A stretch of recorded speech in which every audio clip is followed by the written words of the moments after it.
लोकसभा चुनाव की तैयारियां तेज हैं और अपने चरम पर चलते हुए भाजपा पार्टी अब जनसभा करने वाली है। और वहीं अगर विपक्ष की बात करें तो विपक्ष अभी कहीं ना कहीं असमंजस की स्थिति पे है।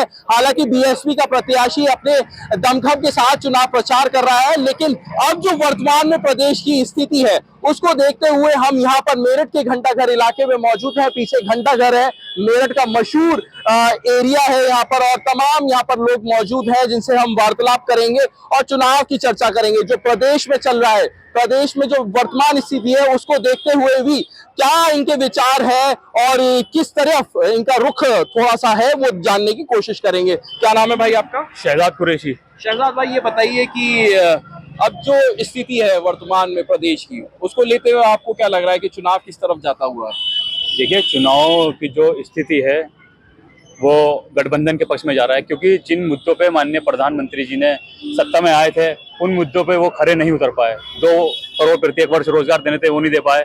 आलू से सोना बनाने की बात करी थी, वो नहीं बना पाए। आलू से सोना तो राहुल गांधी ने करी थी जी, राहुल गांधी ने करी थी आलू से सोना बनाने। एक बयान में हम आपको दिखा देंगे, एक बयान में उनका भी आ रहा है, वीडियो में देखा है वीडियो में।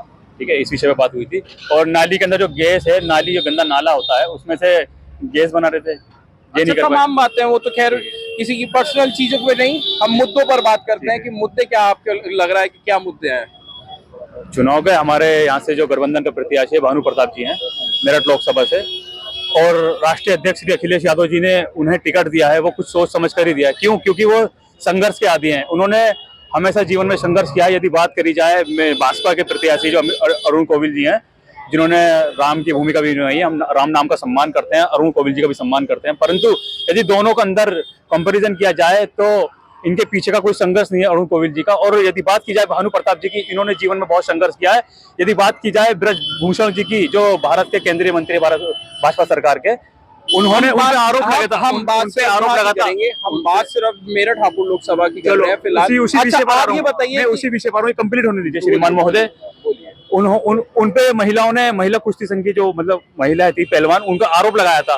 तो वो अकेली महसूस कर रही थी जब वो धरना दे रही थी, तो उनका साथ दिया था भानु प्रताप जी ने। वो लगातार उनके संपर्क में बने रहे हैं और उन्होंने उनके साथ मिलकर के संघर्ष किया, क्योंकि वो संघर्ष के आदी हैं और हम उन्हीं को प्रत्याशी बनाकर जिताने का काम करें। लेकिन समाजवादी पार्टी में तो अभी कंफ्यूजन चल रहा है। समाजवादी पार्टी के जो नेता वही विरोध कर रहे हैं भानु प्रताप सिंह का, जो अभी तक अंदाजा लगा सकते हैं, क्योंकि जब से टिकट घोषित हुआ है डेरा डाले हुए लखनऊ में, टिकट कटने की बात हो रही है, पता चल रहा है कि होल्ड पर है टिकट।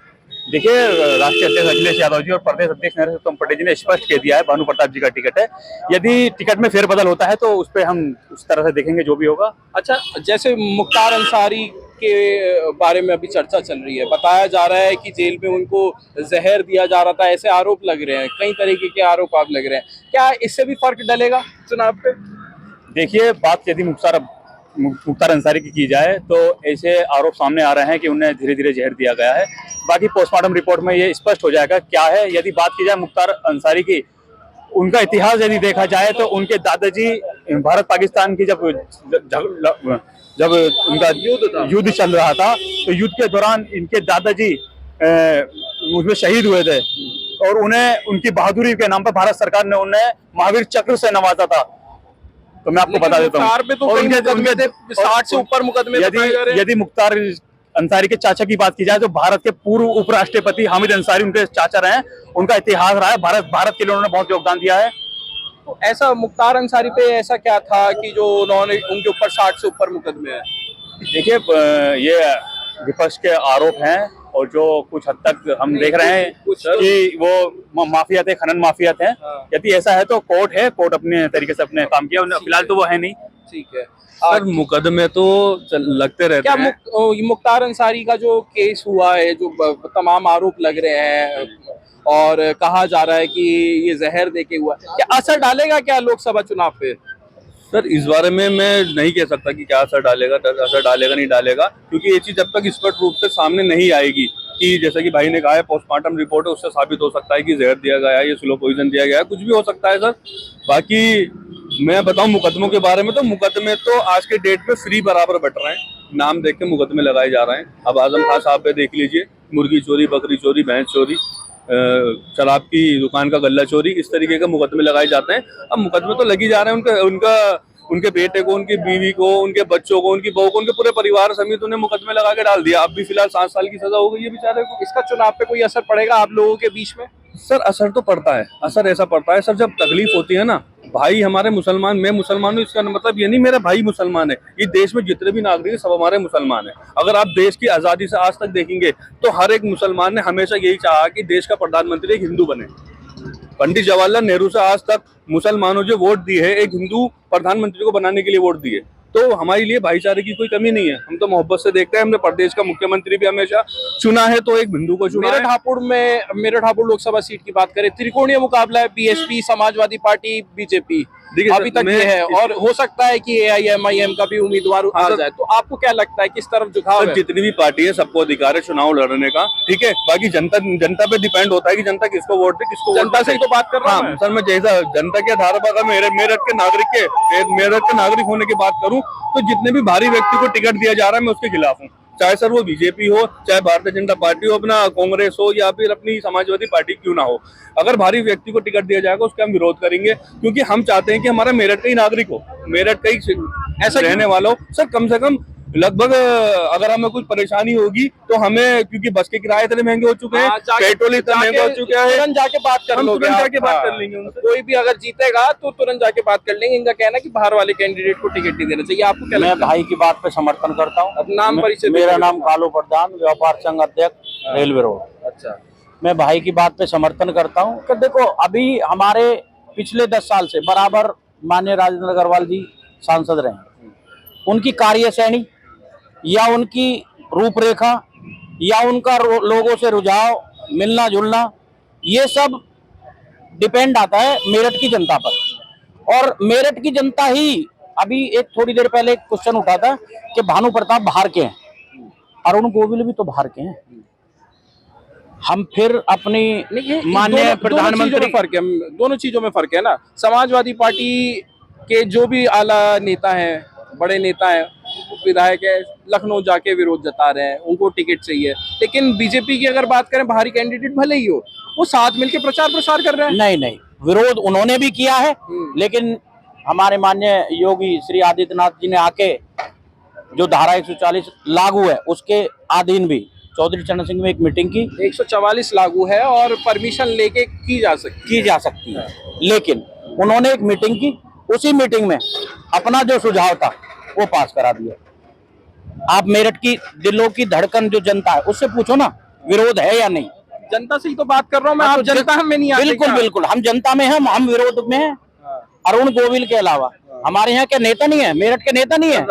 मेरठ उन्होंने कितना अच्छा काम किया है मेरठ के लिए, काफी सारी चीजें करी हैं। ये लोग उनके नहीं है जिन्होंने अपनी पार्टी के लिए खून पसीना दिया, ये उनके अपने नहीं हुए तो हमारे लोगों के अपने होंगे। तो चलिए, वो तो पार्टी का, राजेंद्र अग्रवाल जी उन्होंने पार्टी का डिसीजन है। लेकिन मैं आपसे ये पूछता हूँ कि 3 बार जो सांसद रह चुके हैं, तो और लोगों को भी तो मौका मिलना चाहिए। ऐसा भी तो हो सकता था, अगर उनका हो जाता तो यहाँ वाले विरोध कर देते। सर अगर ऐसा करने लगे तो फिर पहले आदमी एक बार सांसद बनेगा, फिर दूसरी बार सांसद बनेगा, पहले मलाई खाएगा, उसके बाद काम करेगा। तो राज्यसभा सांसद है तो नहीं, लक्ष्मीकांत तो वो जनता की सेवा यहाँ करे ना, यहाँ नहीं कर सकते क्या? उनकी अब तो लास्ट भूमिका। मुख्तार अंसारी वाला जो पूरा केस है उससे फर्क पड़ेगा नहीं? मुख्तार अंसारी की जो एक डेथ हुई है वो एक अलग रूपरेखा है, उस चीज पे चुनाव का कोई लेना देना ठीक है। आपका क्या कहना है भाई साहब? आप थोड़ा सा इधर मुंह करिए और बताइए, क्या नाम है आपका? मेरा नाम मोहम्मद आरिफ। मोहम्मद साहब, आरिफ साहब, ये बताइए किस तरीके से आपको चुनाव की भूमिका अब लग रही है चलती हुई आगे की तरफ, और जिस तरीके से मुख्तार अंसारी वाला पूरा केस हुआ है, क्या जहन में आपके चल रहा है फिलहाल? जो अभी हमारे कालू प्रधान ने बात की है, उनकी बात सही है कि ये जो मुख्तार अंसारी का केस होया, ये तो केस अलग है और ये इलेक्शन का केस अलग है राजनीति का। इसमें राजनीति में क्यों जोड़ा जा रहा इस केस को अलग जोड़े, इसको अलग जोड़े, तो लिया जा फर्क तो नहीं पड़ेगा ना? जो आपके मन बना हुआ है उसी हिसाब से चलने वाले हैं आप जी। क्या लग रहा है आपको, मेरठ हापुड़ लोकसभा सीट के क्या मुद्दे हैं? देखो, अभी जो भाई लोगों ने ये बात की है कि बाहर का आदमी ना हो, यहीं का आदमी हो, चाहे कोई हो चुका, समाजवादी पार्टी का भी हो चुका, बीजेपी का भी हो चुका। अब समाजवादी पार्टी अगर चेंज करेगी तो बात अलग है, लेकिन फिलहाल के लिए तो आप मानिए कि बाहर का प्रत्याशी, अब क्या करना है? अब यही करना ठीक है। अब जो भी उन्होंने चुन लिया तो वो भी अच्छा आदमी हो। वो भी अच्छा आदमी होगा। क्या नाम है भाई आपका, क्या कहना चाहते पंकज नाम है मेरा। हो? क्या कहना चाहते हो? उससे क्या कहे? चुनाव चल रहा है, त्रिकोणीय मुकाबला है मेरठ में, सपा है, बीएसपी है, बीजेपी है, क्या किस तरफ रुख है जनता का? देखो, जनता का तो आने के बाद ही पूरा वो होगा। फिलहाल जो मैं अपनी साइड से बताऊंगा तो मेरे साइड से तो मेरा खुद का है, तो मैं तो बीजेपी को सपोर्ट कर रहा हूँ। क्यों? क्यों ऐसा तो नहीं कह सकता क्यों, लेकिन ये है कि स्टार्टिंग से ही मुझे बीजेपी का सारे काम अच्छे दिखते हैं। लेकिन सर देश के मुस्तकबिल का सवाल है, ऐसा मत कहो। ऐसा नहीं, क्यों? नहीं, ऐसा नहीं देश है। के मुस्तकबिल का सवाल है, देश के फ्यूचर का सवाल है। आप गलत कहेंगे, क्यों बिल्कुल का कहेंगे। जवाब दो। आप क्यों बीजेपी को चुनना चाहते हैं? मैं बता आप रहा हूँ। जवाब दो। आप खूबियां गिनाओ बीजेपी की। हो सकता है बिल्कुल बताऊंगा बीजेपी को भी। यह बताऊंगा कि आज से पहले मैंने भी देखा, मैं छोटा से इतना बड़ा हो गया, मैं गांव से बिलोंग करता हूँ। अपने गांव में जब आप छोटे थे कांग्रेस की सरकार थी, ठीक है। सन 2014 के बाद देखा आपने, वो बताओ। सन 2014 गुंडागर्दी बराबर चल रही थी। आज के टाइम में अगर मैं रात को 3 बजे भी अपने गांव में जाता हूँ, बेखौफ होकर अकेला चले जाता हूँ। उस टाइम पे हमारे यहाँ पे 6 बजे के बाद कोई गांव नहीं जा सकता था। अभी 10 होली बजे के दिन एक वीडियो वायरल हुई है। एक लड़का अपनी माँ बहनों के साथ अपने घर जा रहा था, उसके साथ क्या गुंडागर्दी हुई है, बदतमीजी हुई है, नहीं हुई है? होली बिजनौर की बात कर रहे हैं, बिजनौर की बात कर रहा हूँ मैं। आपके लाल इसके पीछे घंटाघर के पीछे का एरिया है, वहाँ भी ऐसी वारदात हुई है। अभी ये गुंडागर्दी नहीं कहेंगे आप इसे? उस वाली बात को मैं बताऊंगा, उसके बारे में मुझे पता है। वहाँ पे एक लेडीज जा रही थी, जो सीसीटीवी फुटेज से उसको निकाला गया। उस लेडीज ने ये कहा कि ऐसी कोई गुंडागर्दी, उन्होंने रंग लगाया, रंग भी नहीं लगाया, गले मिले, लेकिन उसमें ये पता लगा था कि नारे लगाए गए। नारे नहीं लगाए, कुछ नहीं लगाए। उसकी सफाई आ चुकी है। ये मेरठ वाले की बात कर रहे हैं, मेरठ वाले की बात कर रहे हैं, लेकिन और आप बिजनौर वाले की मैं बिजनौर की भी बात कर रहा हूँ। मैं मेरठ और चलिए और बात सही है, और बताइए, और मुद्दे सुन लेते हैं। अगर गुंडागर्दी हो रही है तो मैं खुद कहूंगा कि हाँ गलत है। आगे और क्या मुद्दे हैं? मुद्दे कुछ नहीं है, बस बीजेपी के अगर आ रहा है तो सीधी सी बात है, मेरा वोट तो बीजेपी को जाना ही है।